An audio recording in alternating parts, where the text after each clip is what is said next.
So I have a business that does consulting in the construction industry. And because we're a consultant, we're prior to the design being approved for construction. So the process is they need certain things to be ticked off on their list.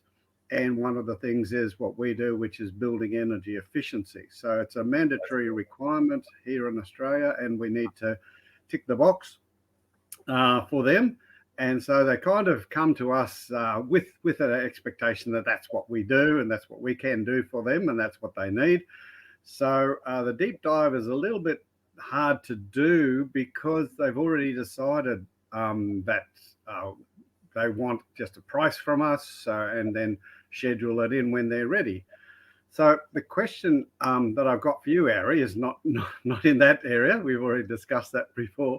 It's related to when you're picking up a new client and you're going through the roadmap, where you're saying, would you be interested in us showing you, having a different perspective on how we go about solving problems like yours with other clients? Would that be of any help to you? We can run you through our process so you're fully aware of where we're at and how we deliver value for your project, all that stuff. And they come back and they say, no, I'm busy at the moment. I'm just trying to get quotes. And they basically hang up on you. They don't give you the opportunity to respond. It's very awkward at that position because you don't want to go ringing them back and chasing them. You know the space they're in. The person you're talking to is not the decision maker. They're just a telephoner who's getting quotes, as their terminology, and they're not necessarily interested in a deep dive, not interested in our process. They just— Let me ask you a question. Is the decision maker seeing what you do as a complete commodity, apples to apples compared to everybody else? They've never had a problem before with anyone else. They literally just is price only and there's zero value and extra besides price, you think? Is there any risk in them choosing someone at a cheaper level that makes a mistake? Possibly, yes, but the person who makes that decision, we never get to see.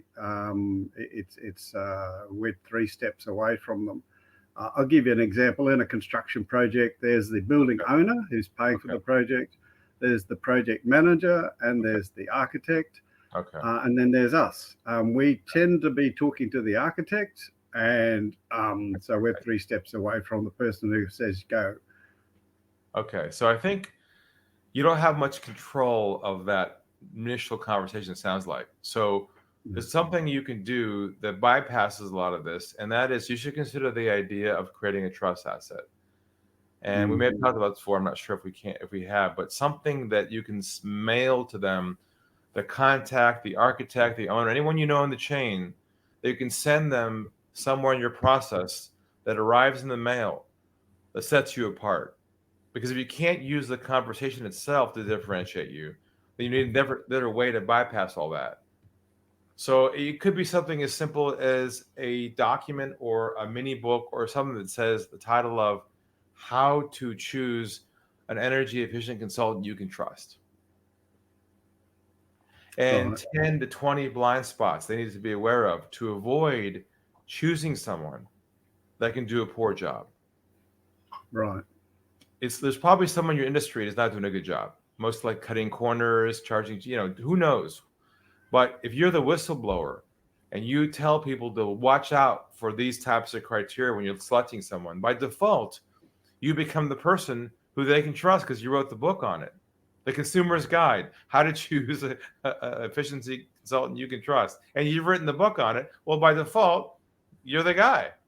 Right. You need something to do that. Yeah. Okay, so when we're on this new call, first call, and we're trying to do the one call sale, sure, and they don't want to go down, look at our roadmap. So you're saying that. So what you say is, may we send you a copy? Yeah.